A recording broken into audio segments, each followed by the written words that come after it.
قصة فيلم النهاردة بتحكي عن أم بتفقد ابنها لسبب مجهول، وبعد ما كانوا فاكرينها هي الجانية اتضح إنها المجني عليها، بالرغم من إنها قتلت ابنها ونسيت. يلا بينا نبدأ. بيبدأ فيلمنا بويل وروز مراته، وكانوا بيتفسحوا في إيطاليا، وهنا كانوا في البيت بعد مرور تقريبا 8 شهور، وروز حامل في توأم من أيام ما كانوا في إيطاليا، يعني من 8 شهور وخلاص على وش ولادة، وهم أصلا عندهم توأم تاني البنتين دول. وكان البيت ده لسه منتقلين ليه من قريب، وكان الأب بيلعب مع بناته، والأم هنا كانت عايزة تصورهم صورة للذكرى، ولكنها ما خدتش بالها إن السور مكسور ووقعت بالشكل ده، وجري ويل علشان يلحقها ولكن ما لحقش، وجروا بيها على المستشفى علشان يلحقوها هي والتوأم اللي في بطنها، وفعلا اتلحقت واتلحق ولد من الولدين التوأم، ومع الأسف فقدوا ولد منهم. وبعد ما روز فاقت وعرفت اللي حصل حزنت حزن شديد، وبعد تقريبا 6 شهور من الحادثة اللي شفناها دي كانوا عاملين حفلة على الضيق كده في البيت، بس لاحظنا ان روز ما بقتش زي الأول،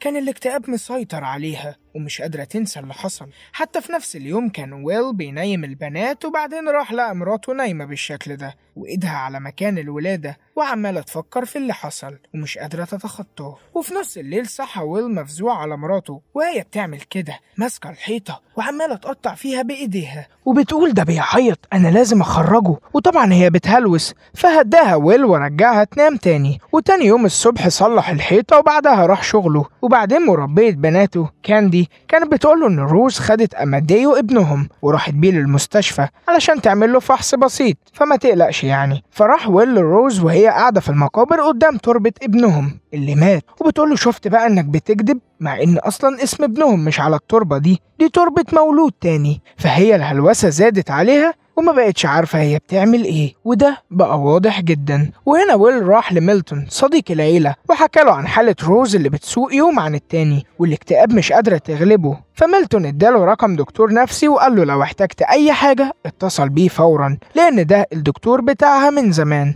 وبكده عرفنا ان روز اصلا من زمان وهي مريضة نفسيا، حتى من قبل ما تفقد ابنها يوم الحادثة اياها. وهنا ويل راح قال لروز انه كان مع ميلتون وكانوا بيشوفوا حل للاكتئاب بتاعها، فهي قالت له انا مش مكتئبة. قال لها امال ايه اللي عور ايدك كده يا روز، انت بتمشي وانت نايمة. بس هي طبعا ما بتبقاش حاسة ولا فاكرة، فعشان كده هي مش فاهمة هو ليه بيقول كده. وفي ساعتها جه هارد باسم روز استلموا ويل، وبالليل رجع البيت بعد الشغل لقى البيت كله متبهدل بالشكل ده، وشاف اليافطة دي اللي مكتوب عليها كداب، وما لقاش لا مراته ولا عياله البنات ولا حتى الرضيع ابنهم الصغير، ومش عارفين هم راحوا فين. فاتصل بروز ومردتش عليه، فسمع صوت غريب فمسك الإزازة دي كده علشان يدافع بيها عن نفسه، بس اتضح انه ميلتون في الاخر، واللي جاي علشان يقول ان روز كلمته امبارح وقالت له انها هتمشي وكانت غضبانه بشكل رهيب. وبعد ما ويل شاف اليافطه مشي. ودلوقتي بقى ويل مسك الطرد اللي كان جه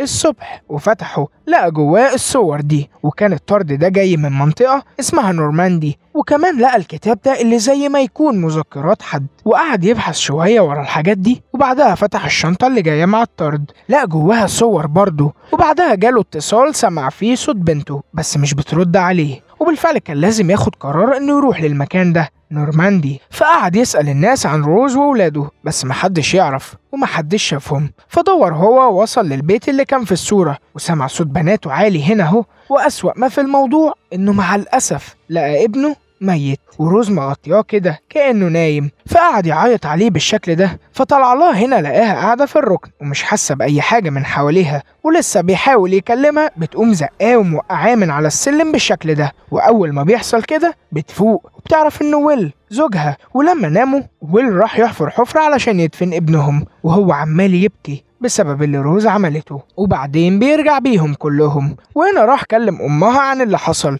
وأم روز قالت حاجة مهمة جدا بقى، قالت هي بقالها 3 سنين ما حصلهاش كده من يوم ما اتعرفتوا على بعض، وعرفنا منها إنها مريضة بالفصام من وهي صغيرة لما كان عندها 14 سنة، وحصل لها كده بسبب إن الراجل اللي في الصورة ده اغتصبها وهي صغيرة، وقال إنه دفن ابنهم علشان ينقذ روز. فقالت له طب دور على كاندي مربية أولادك لأنها مختفية من يوم ما روز مشيت من البيت. وفعلا بدأ يبحث عنها، وهنا كان مع ميلتون اللي استخرج له شهادة وفاة مضروبة لأماديو ابنه اللي مات، كأنه مات يعني في حادثة علشان محدش فيهم يتحاكم على موته. وويل قال إنه لازم يعرف هو مات إزاي. وبعد فترة رجعت روز بيتها وحالتها اتحسنت، وقالت روز أنا أمي قالت لي أنا كان عندي طفل ومات في حادثة ومش فاكرة أي حاجة. طبعا هي مش فاكرة أي حاجة بسبب الفصام. قالت طب فين حاجاته؟ فما ردش عليها. وبعدها قال لها أنا زعلان منك لأنك ما قلتليش إنك مريضة وخدعتيني، وليه وقفتي العلاج؟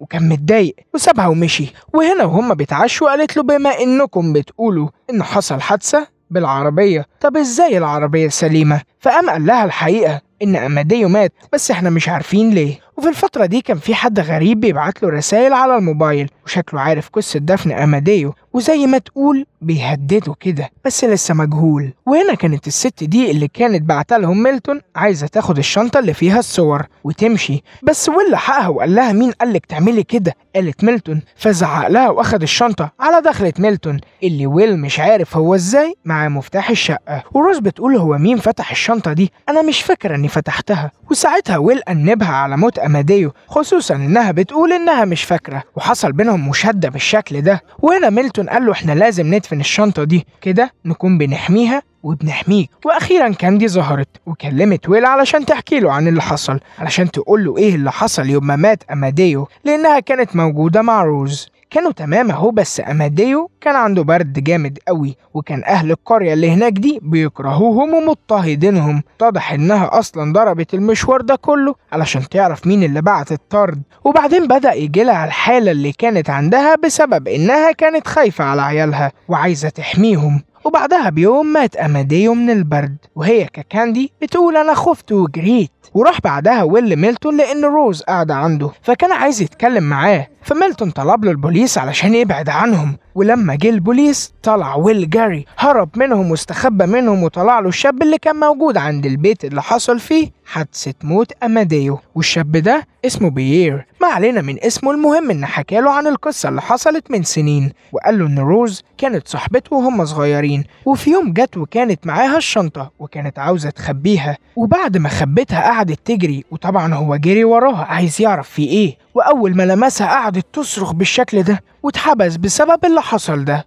وبعد ما خرج قعد يدور على المكان اللي خبت فيه الشنطة بعد 20 سنة، ولقاها وبعتها لها بعد كل ده. فقال ويل بس الريفن اللي اغتصبها مات. فرد وقال له بس ميلتون لسه عايش، ووراه صور أدلة على ميلتون بتدينه وبتشركه في جريمة الاغتصاب دي. فاتصل بميلتون وهدده وقال له أنا معايا أدلة ضدك يا ميلتون. فساب الشنطة إياها بالصور بكل حاجة ومشي. وبعدها قامت روز من النوم، أو اللي كانت عاملة نفسها نايمة، واتفرجت على الصور بما فيها من ذكريات مؤلمة جدا ليها. وهنا ويل اتكلم مع ميلتون وقال له أنت إنسان مريض لأن أنت السبب في كل ده. فرد وقال له أنا بحبها وعملت كل ده. وبتكون روز بتسمعهم من غير ما يحسوا، وعرفت الحقيقة كلها. فقامت ضرباه طلقة في كتفه وقالت له أنا عملت لك إيه علشان تعمل معايا كل ده. وبتقول إنه كان مفهمها إن بيير هو اللي عمل كده مع إنه كان صاحبها، وهي دلوقتي رافعة المسدس على راسه وعايزة تعرف هو عمل كل ده ليه. قال لها لإني كنت بحبك. فلحقها ويل قبل ما تقتله وقال لها يا روز أولادك محتاجينك ما تضيعيش نفسك. وفعلا لحقها، وبيير هو اللي خلص عليه وقتله بعد ما هم خرجوا ورجعوا لحياتهم العادية بعد فترة، ورجعوا تاني يستجموا